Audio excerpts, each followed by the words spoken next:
Thank you for joining us today on Sci Fi Journal, George Gonzalez. Hello, my pleasure, and thank you for having me. Not a problem. So, you're presenting a paper at the upcoming Star Trek Symposium in Malta. Could you tell us a little bit about yourself so people can know who you are? Certainly. As noted, my name is George Gonzalez. I'm Associate Professor of Political Science at the University of Miami here in the US of A. University of Miami, for those of you that may not know, is located in the state of Florida and in the city of Miami. So, we're all the way down here at the end of almost at the end of the Florida Panhandle. Okay. Of the Florida Peninsula, forgive me. No, nice. And how did you get involved with the symposium? Well, again, just more by way of background about myself. So historically, over the last roughly 20 years, I've been writing about environmental politics and policy. So the likes of, global warming, air pollution, energy politics. And so, after writing about, 20 years on this subject matter, I felt like I wanted to explore a new subject matter, branch out into something else. And Star Trek had always been a passion of mine. Even from a child watching the reruns. I mean, I was born just at the very end of the run of the original series. So I came to learn of the original series through reruns. And again, I really grew up on, Captain Kirk and Mr. Spock and Dr. McCoy. And so, and I really was a huge fan of Next Generation, even though I came to it late, interestingly, and Deep Space Nine, and et cetera, and so forth. So what I found myself historically throughout my life, I kept coming back to these shows as I thought about politics and questions of political theory. Again, my mind kept coming back. And especially pronounced on this was Deep Space Nine, because Deep Space Nine ended in 1999, and the Iraq War did not start until 2003. But nevertheless, in thinking about the Iraq War and all its different dimensions, my mind kept coming back to Deep Space Nine. So finally, like I said, after writing about 20 years on environmental politics and policy, wanting to expand out into other areas, I said, what the hey, let me go ahead and try to write something academic about Star Trek. And so as I sat down and started writing, the ideas just kept flowing and flowing and flowing. And really what I came to see, one of the things I came to see was that Star Trek, had a really profound impact on my thinking in terms of my understanding of politics. And again, my field is political science. And so again, it really shaped my mind and thinking. And so going back to Star Trek really allowed me to really think more clearly about politics and the political world and political values. And so, I have a book out that came out just late last year in September entitled The Politics of Star Trek, Justice, War, and the Future. And so I continue to write about Star Trek, and I'm very happy to be able to present at this conference, one of the many ideas that has been generated by the Star Trek text, as I like to call it. Okay. Now, your paper is on the Borg and international relations. Yes. Daniel Dresner wrote something of an interesting book back in 2011, contemplating if there was a Borg outbreak, how would existing theories of international relations, how would they adjust to the outbreak of I'm sorry, did I say Borg? I meant a zombie outbreak. Yes, If there was a zombie outbreak, how would international relations theories respond? What kind of changes would have to occur to certain, to international relations theories in order to incorporate the zombie threat? So then, after reading that book, my mind immediately turned to the Borg, and so, and the Star Trek framework, and what I came to again think more clearly, because again the Star Trek text helps us think more clearly, helps us think things through. And in the case of the Borg, in the case of the zombie, what I came to see is that the foreign policy of the Federation is one of friendship. And so even with species or nation states that are hostile over long periods of time, the Federation always holds out that hope that indeed these hostile polities could be incorporated into the Federation, because the presumption is that, you know, people, regardless of species, want to be friendly, they want to cooperate, they want to collaborate. This is where, you know, the true source of happiness is for all of us, right? Cooperation, collaboration, and getting to know one another. So the Borg, you know, focusing on the Borg for the moment, really posed a very profound a threat to the Federation, insofar as that it really called its foreign policy goals in question, right? Because the Borg seem to have no interest whatsoever in terms of having friendly relations, and even worse yet, like the zombies, they really seem almost incapable of interacting in a complex way with other people, or having any kind of, you know, mutually satisfying relations, because the Borg are, you know, drone-like or indeed zombie-like. And so, you know, going back to Dresner's book, you know, what Dresner says is that an outbreak of zombies would not really change international theory much. Well, in particular in the realist framework, right, which is predominant in terms of, you know, foreign policy thinking. The realist framework presupposes that a conflict and division in the world, nation states are permanent, really that fundamentally on some level people are bad, and they want to exploit each other, and they want to dominate each other, and they want to conquer each other. This is what the realist school presumes. And again, this is seemingly the predominant mode of thought that, you know, policymakers in Washington or in Sydney operate under. So Dresner says, look, a zombie outbreak would have no change. We would just keep going as the status quo in terms of, you know, our foreign policies, and it just be another something else that needs to be contained, something else that needs to be managed, right? You know, just like any other, any other group out there that's perennially hostile. Now, going back to Star Trek. See, for Star Trek, again, Star Trek does not proceed from the realist point of view. It proceeds from the point of view that indeed, a brotherhood and sisterhood of men and women is indeed ultimately possible. So what the Borg represents, like I said, it really calls that into question, right? And so in the end, however, the argument that I make in the paper is that the Borg ultimately end up being a more optimistic literary trope because of the episode in particular, I, Borg, where the the Enterprise crew ends up befriending an individual Borg, Hugh, and so he's disconnected from the collective. And what they find is that once he's disconnected from the collective, Hugh is just like anybody else. You know, he wants friendship, he wants camaraderie, he wants to be part of a diverse social setting. And so this is where you know, the Borg and the zombie really diverge, because the zombie are ultimately fundamentally a pessimistic literary trope, whereas the Borg again do pose a conundrum for the Federation, but ultimately there's optimism there, in the sense that indeed the brotherhood of man and sisterhood of women is still possible.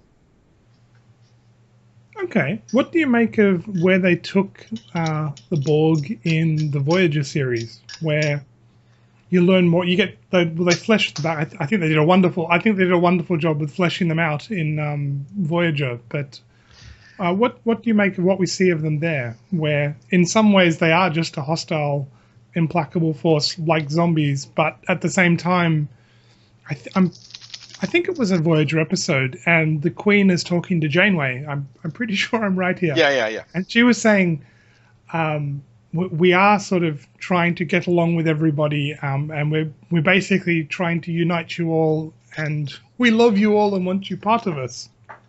Well, sort of I mean, yeah, but there, of course, well, two things. First, you know, the one point I'll stress in terms of Voyager, their treatment of the Borg, the one aspect that I found fascinating to me was and forgive me, I don't remember the episode titles, but I think it's okay. Yeah, I think it was a two-part episode where the Borg basically go into some other universe, and they engage some other species, and the species now is invading Species 8472, Eighth, and it was Scorpion, I think. thank you very Scorpion much. Part 1 and 2. Yeah, Yes, one of my outstanding. great episodes. Outstanding power of recollection.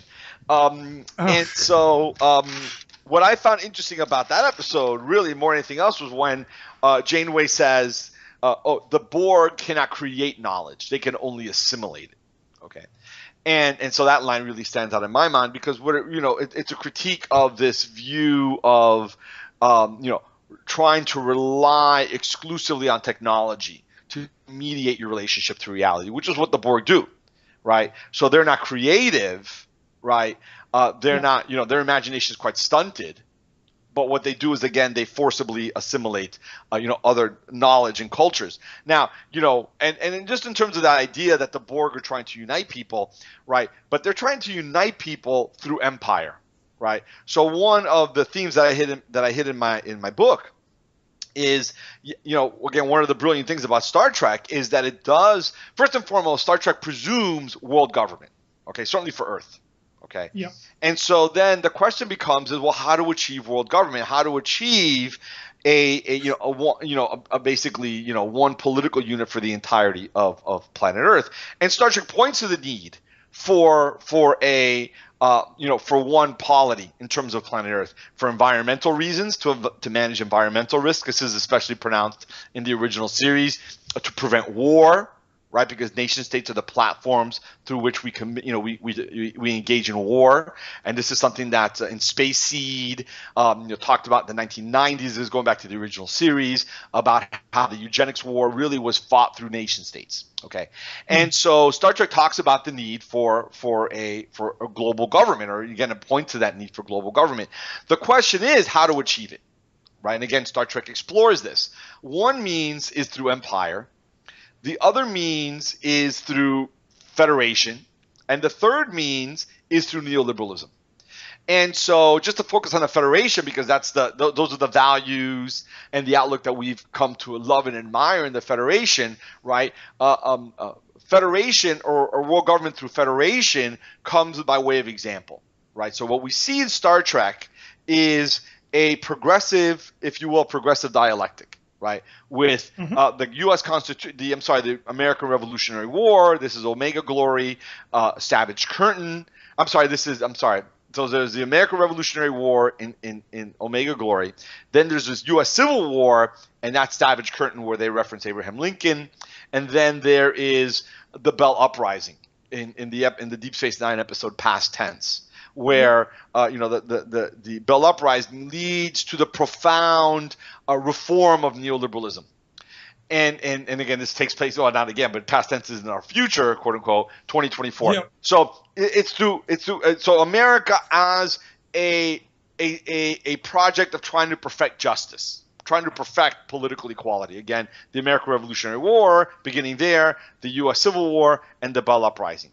And it's by offering up the United States itself. Again, this is the argument in Star Trek, that I glean, is that then other polities see that justice in the other nation states, and then they merge willingly, right? So it's a consensual global politics, again, based on the question of justice, the shared vision of justice, that then leads to world government.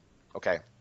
Then there's the question. The other means to world government is, like I said, empire, where, again, one nation state simply conquers all the others. And of course, we see that in literary sense in Star Trek through the Nazis. And we see it, in the way you're talking about the Borg vis-a-vis Voyager. Then the last way is the question of neoliberalism, which is, of course, and we're in a neoliberal moment, in terms of the world, in which is, as the market expands and moves and develops globally, what you're going to have is a kind of practical states. In other words, there are going to be problems and issues that are going to arise on the global scale because you have a global economy, and so you're going to have to develop global regimes. But the nation states remain they still remain the prime features of the global system, but they agree to global regimes, global governing regimes, in order to, again, cope with problems that arise from the global economy.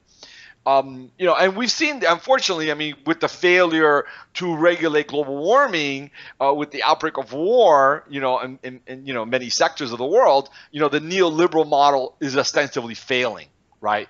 But the point is that, just talking about, the Borg talking about unity, right? But they're talking about unity through empire, right? Which Star Trek really, in many ways, says that's a path to failure, right? Again, the Nazis, right? So in City on the Edge of Forever, right, the Nazis are seemingly successful in establishing a global polity under the context of empire. But what happens? That polity fails. So by the time that we're by the time that we get to Kirk's time, right, the Federation's gone, Yeah.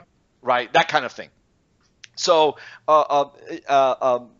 yes, again, to me, in terms of Voyager and this treatment of Borg, again, I go back to this claim that the Borg cannot create knowledge. They could only assimilate it. To me, that's a great contribution of Voyager to the Borg. Yep. I see what you're saying. I guess as I guess as a means of building an empire, though, the Romans would have loved what the Borg had. They're all Romans now. Well, when you assimilate them and take them over. It's fascinating, though. Real quick, you mentioned the Romans because I'm trying to remember the episode. It escapes me right now, where the Enterprise visits a planet that had a similar Earth history, except in this case, this is the original series. Except in this case, the Roman Empire took over the whole world.